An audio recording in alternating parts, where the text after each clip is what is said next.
और उस मुल्क जाते जिन्होंने ना ही मगनेशिया, तलवेशिया, गरवेशिया पता नहीं किथे ने, उतों का सब तो बड़ा अवार्ड मिल गया जी प्रधानमंत्री साहब नूं। उतों की वादी कितनी है 9500। मैं कहा इन्ने बंदे दा जीसीबी देखने खड़ जाते साडे। क्या मुख्यमंत्री को सदन के अंदर प्रधानमंत्री पद की गरिमा को कटाक्ष पहुंचाना उचित था? राजनीति में बहस होनी चाहिए, बेइज्जती नहीं। स्वर्ण मंदिर को बम से उड़ाने की धमकी मिली, क्या ये सिर्फ धमकी है या फिर गहरी साजिश? गहरी साजिश है और आस्था को डराने की कोशिश की गई है। अगर कोई आस्था को डराने की कोशिश करेगा तो हर किसी को पूछने की, सवाल उठाने की जिम्मेदारी बनती है। क्या बेअदबी विरोधी विधेयक एक धर्म को लेकर बनाया जा रहा है? अगर कानून एक तरफा हो तो शक लाजमी है। धर्म की रक्षा या राजनीति की चाल? धर्म की आड़ में वोटों का खेल हो तो इरादों पर सवाल उठेंगे। क्योंकि सवाल सिर्फ धर्म का नहीं है, सवाल है भारत के संविधान का, उसकी सेक्युलर पहचान का, धर्म के सम्मान का और हमारे प्रधानमंत्री पद की गरिमा का। जी हाँ, नमस्कार, मैं हूं आरती और आप देख रहे हैं SMZ न्यूज। और इस वक्त हमारे साथ मौजूद हैं भारतीय जनता पार्टी के राष्ट्रीय नेता सुखविंदर पाल सिंह गरेवाल। सर, सबसे पहले SMZ न्यूज चैनल में स्टूडियो में आपका बहुत बहुत स्वागत है। बहुत बहुत धन्यवाद। सर, सबसे पहले हम बात करने जा रहे हैं स्वर्ण मंदिर, जो पूरी दुनिया जिसे सिख धर्म की रूह मानी जाती है। लगातार धमकियां मिली, यहाँ की तीसरी बार धमकी आ चुकी है स्वर्ण मंदिर को बम से उड़ाने की। आपके क्या विचार है? क्या आपको लगता है कि अगर ये धमकियां किसी और धार्मिक स्थल के लिए दी जाती तो क्या गतिविधियां और भी तेज होती? सबसे पहले मैं इसकी कड़े शब्दों में निंदा करता हूं और ये दुनिया भर के सिखों और पंजाबियों के मनों को ठेस पहुंची है। ये उनकी आस्था पर एक हमला है और अगर किसी और धार्मिक स्थान पर भी ऐसी धमकी आती है तो मैं समझता हूँ ये सरकार का, पंजाब सरकार का फेलियर है। पहले दिन धमकी ईमेल आई, दूसरी बार आई, लगातार 3 दिन, और ये अंतर्राष्ट्रीय चाल भी हो सकती है क्योंकि हमारे पड़ोसी मुल्क पाकिस्तान और ISI उन्होंने हमेशा ही ये कोशिश की है कि यहाँ पंजाब में डिस्टर्बेंस पैदा की जाए। आतंकवाद का बुरा दौर पंजाब ने झेला है, उसके बाद उन्होंने पंजाब को नशे की दलदल में धकेलने की कोशिश की और जब यहाँ का जो फाइबर है वो इतना मजबूत है, हिंदू सिख अन्य वर्गों का कोई आपसी ऐसी कोई प्रॉब्लम नहीं है जी। तो अब उन्होंने ऐसी धमकियां देकर के ये दोबारा से शुरुआत की है कि इनमें कड़वाहट पैदा की जाए और पंजाब में अस्थिरता बने और पंजाब से और देश से पाकिस्तान के लोग हमेशा घृणा करते हैं और उनकी गहरी साजिश है भी पंजाब में मुड़ ऐसा ही अस्थिरता का माहौल पैदा किया जाए। तो जैसा कि आपने कहा कि ठीक है कि कहीं ना कहीं जो है ये आपसी टकराव का भी संकेत देती है। दूसरी तरफ अगर मैं बात करती हूँ तो पंजाब विधानसभा के सदन के अंदर एक बेअदबी विरोधी विधेयक पेश किया गया है। खास करके ये उस बात को प्रभावित करता नजर आ रहा है किसी एक धर्म, लेकिन धर्म तो समान है, चाहे वो कोई भी धर्म हो, हिंदू हो, मुस्लिम हो, सिख हो, ईसाई हो। तो ये जो विधेयक है ये एक धर्म को प्रभावित करता हुआ क्यों दिखाई दे रहा है?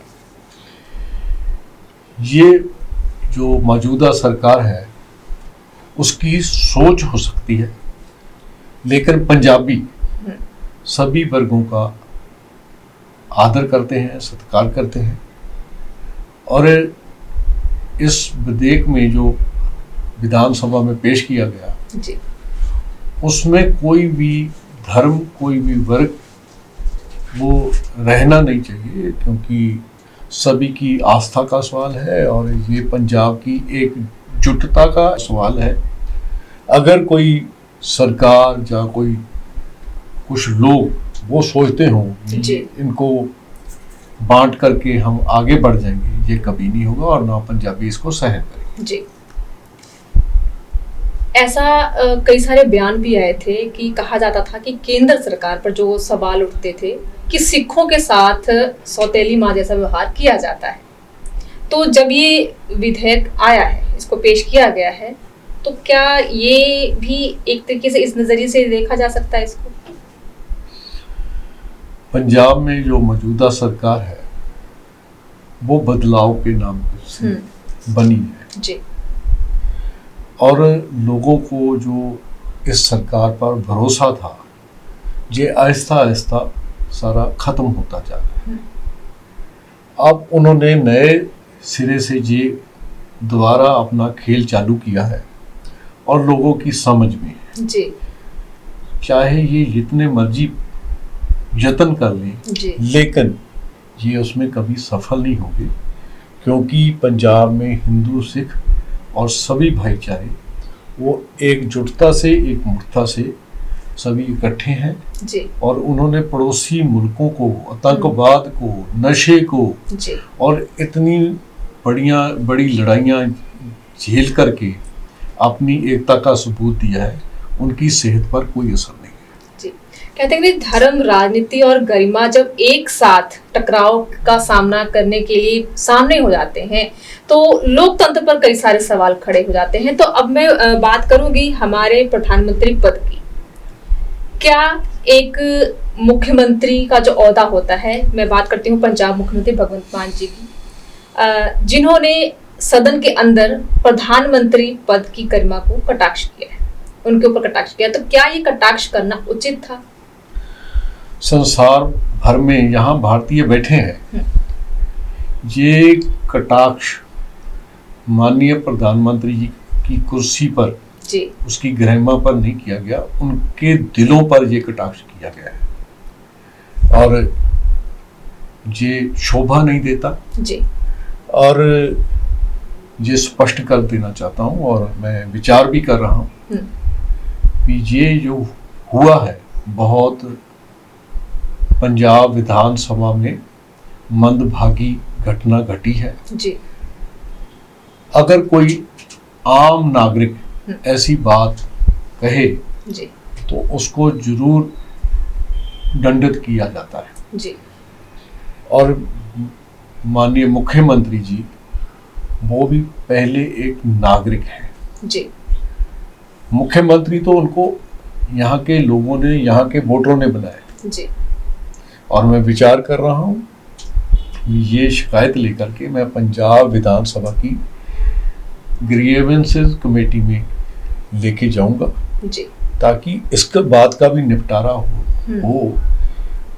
अगर मुख्यमंत्री माननीय प्रधानमंत्री जी की कुर्सी की गरिमा की मजाक उड़ा रहा हो, धज्जियां उड़ा रहा हो, वो केवल उधर उस कुर्सी का ही उसने मजाक नहीं बनाया, खुद की जो मुख्यमंत्री की कुर्सी है उसको भी ठेस पहुंचाई। और पंजाब के लोगों ने, देश के लोगों ने कभी सोचा भी नहीं होगा। और खासकर शर्म आती है जिन दूसरे मुल्कों के साथ हमारे संबंध अच्छे हैं, हम उनको अलग अलग अपना ही नाम दे करके पुकारते हैं, बुलाते हैं, तो ये उनका भी अपमान किया है। और इस बात का हम बड़ा कड़ा संज्ञान लेते हुए और इसके बारे में विचार कर रहे हैं। अभी मैं पंजाब विधानसभा की कमेटी की जो ग्रीवेंसेस कमेटी है उसमें इसको लेके जी। आज इस तरह के हालात पैदा हो गए हैं कि धर्म, जाति और गरिमा जो है वो एक ऐसे मोड़ पर आकर खड़ा हो गया है कि इसका प्रभाव जो है वो आम जनता पर क्या जाएगा। हमारी देश की जनता जो है, नागरिक जो है, वो हमेशा ही अपने किसी विधायक को लेकर या हमारे प्रधानमंत्री या मुख्यमंत्री का जो भी पद होता है, जब मुख्यमंत्री या प्रधानमंत्री होते हैं उनसे उम्मीदें होती हैं। तो अगर जिनको एक ओहदा अच्छा मिला है और ऐसी बयानबाजियां करते हैं तो क्या प्रभाव? अब तो ये सबके सामने सबूत है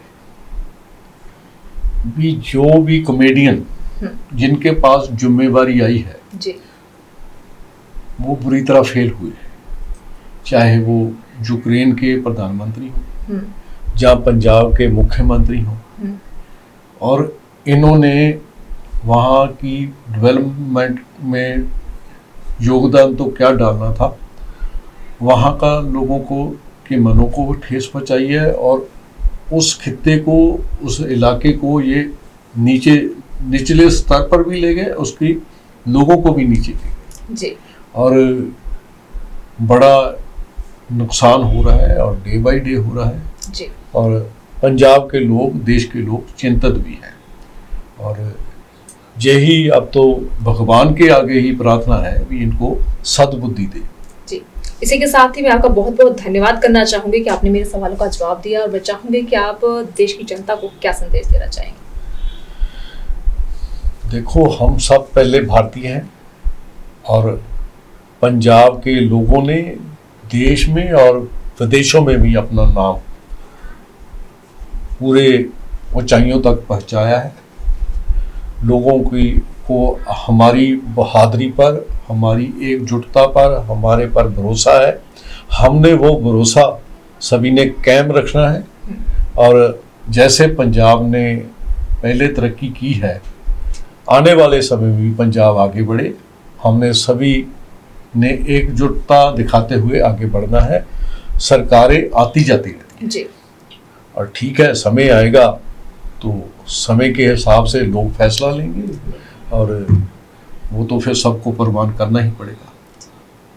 थैंक यू सो मच। बहुत बहुत धन्यवाद। तो ये थी भारतीय जनता पार्टी के राष्ट्रीय नेता सुखविंदर सिंह पाल गरेवाल, जिनसे हमने बहुत सारी बातें की और उनके विचार सुने हैं। क्योंकि आज जब धर्म, राजनीति और गरिमा तीनों एक साथ टकराते हैं तो जवाब देना आसान नहीं होता है। सवाल पूछना लेकिन जरूर बनता है, क्योंकि लोकतंत्र जो है वो सवालों से ही जिंदा रहता है।